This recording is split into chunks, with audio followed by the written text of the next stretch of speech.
herbs, with herbs.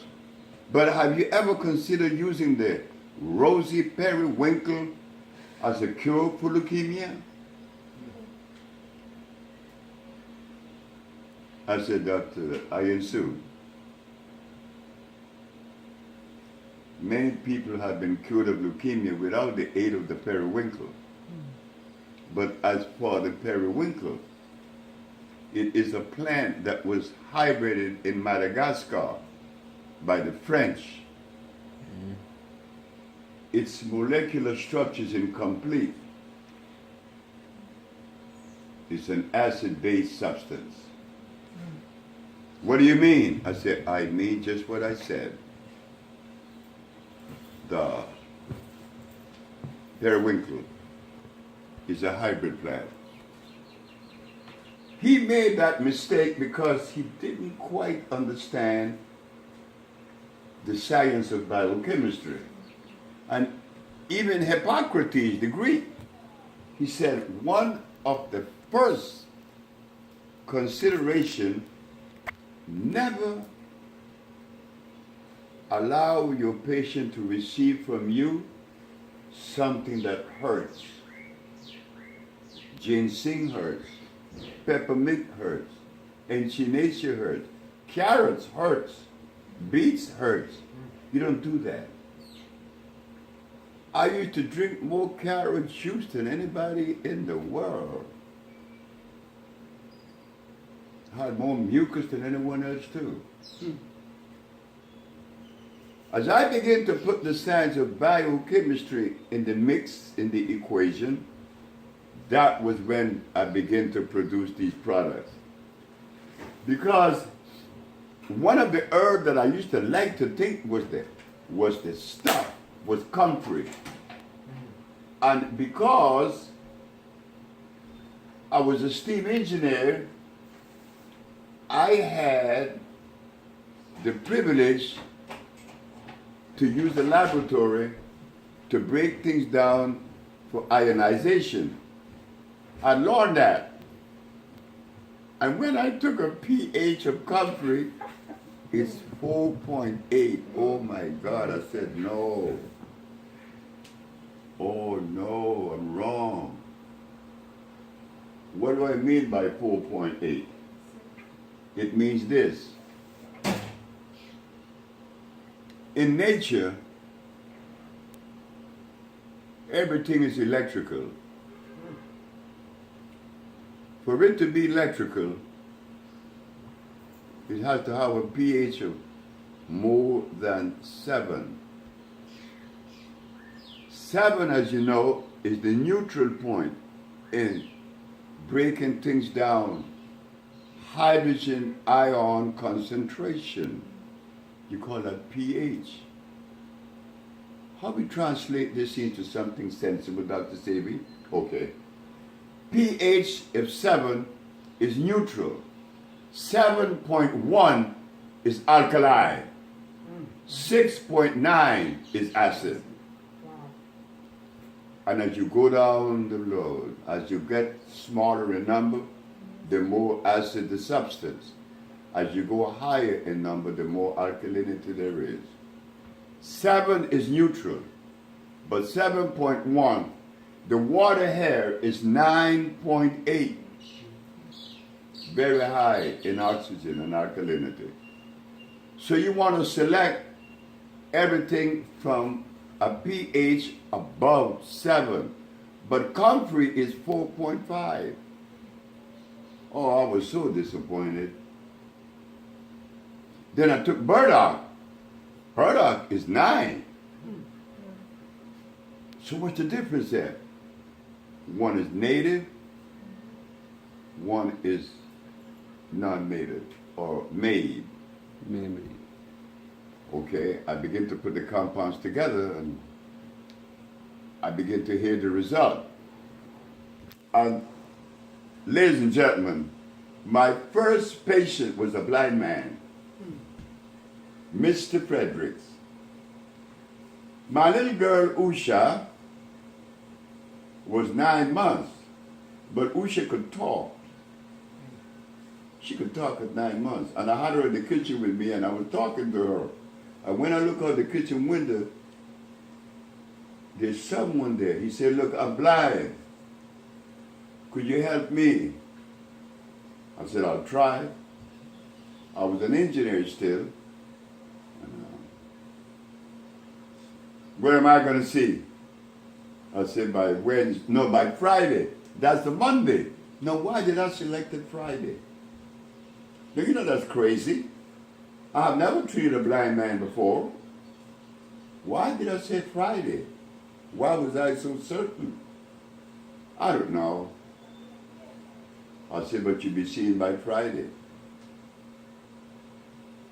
The man was not seen by Friday. He was seen by Wednesday.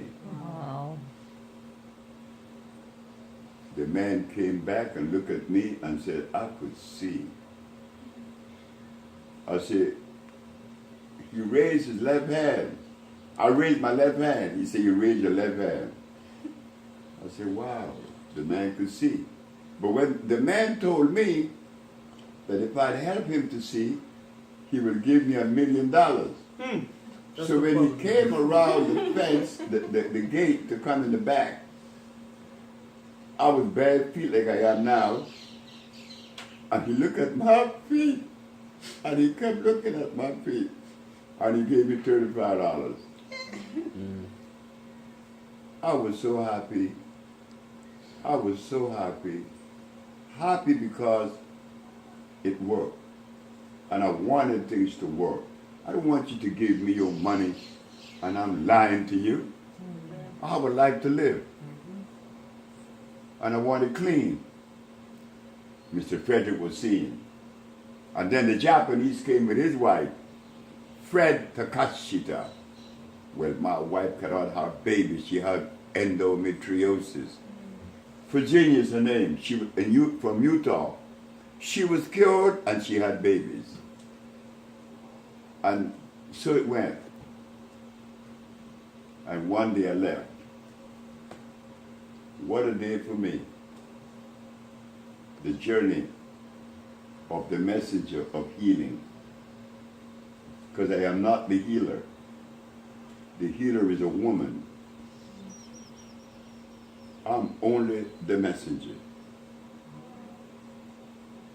You see, in healing,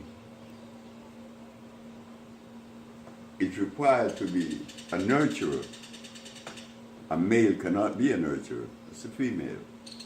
But what happened in the last 500 years, they trick you women. They let you guys believe that we're the boss. We're the shit. You get behind. So my mother and I used to have these conversations, but I was always sensible enough to see the truth. How could I come out of a woman and be as powerful as her? I mean, that is crazy. I mean, I came out of her. And I'm going to turn around and say, I'm your leader. And you allowed me to do it. I told my mama, I said, you guys messed up. I said, the way that things are now, I blame you, woman. Because you allow men to lead you. Now, that is against all natural arrangement. You don't see that out there in the natural life. Wow. Whenever you see a group of elephants, they all are female. There's no male there. The lioness, if the lion is the king of the jungle, who trained this chump? His mama. But because you guys have not taken your rightful place, then I gotta be putting this message out there, hoping that some of you would pick it up and say, well, just do it. The woman that has come before in the past,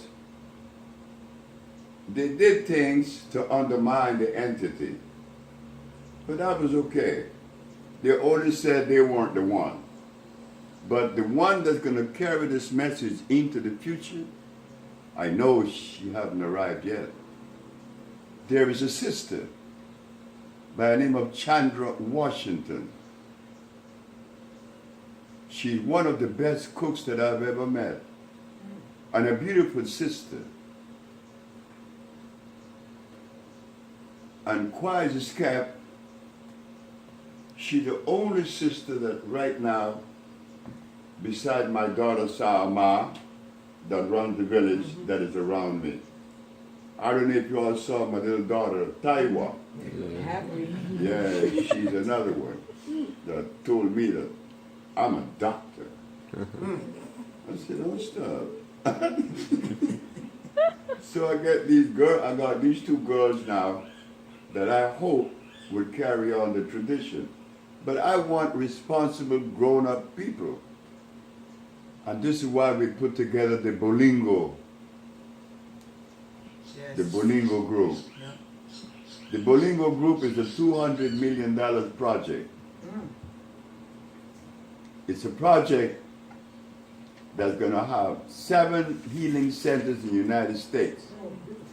You're going to have a herb research development in Africa, and I'm going to turn this healing village over to Bolingo. Why?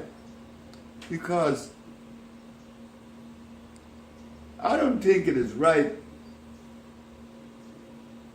to charge money to someone to heal them. I don't think that's right. It doesn't feel good to me. So my mama said, okay, we'll go to DC and give a speech and tell them that if everybody gave $5, you have $5 million. You could build the healing village. They said, no, the nigga will keep the money. I said, okay. So I came back. I said, okay. I came back. I said, hey, Mom, they said I'm a thief. She said, they're right. I said, why they right? She said, because they have done that to people so many times. Yes. So you know what you do? I said, what? Build it, and then you sell it to them. And that's what I did. So now, Bolingo will take over the Usha village. You joining it with $200, immediately you're only going to have to pay $700 to come here. But when all the money is collected, you wouldn't have to pay a dime after that. Why? Because we would have 1 million members, and each member would pay $10 every year. That's $10 a year. That's a $10 million every year. Well, the village only takes about 3 a year to run it, and you have 7 million left over. But then, what it does, it gives you the privilege to come, and you don't have to pay anything. I think that's beautiful, because it doesn't feel right to make money off someone's disease. Look what it sounds like. But now we're creating a family. You know? Where I'm a member of the Usha village, but I could go and spend the time that is allotted to me, you know, and we could expand. We have 7 million left every year. We could buy more land and build more huts and do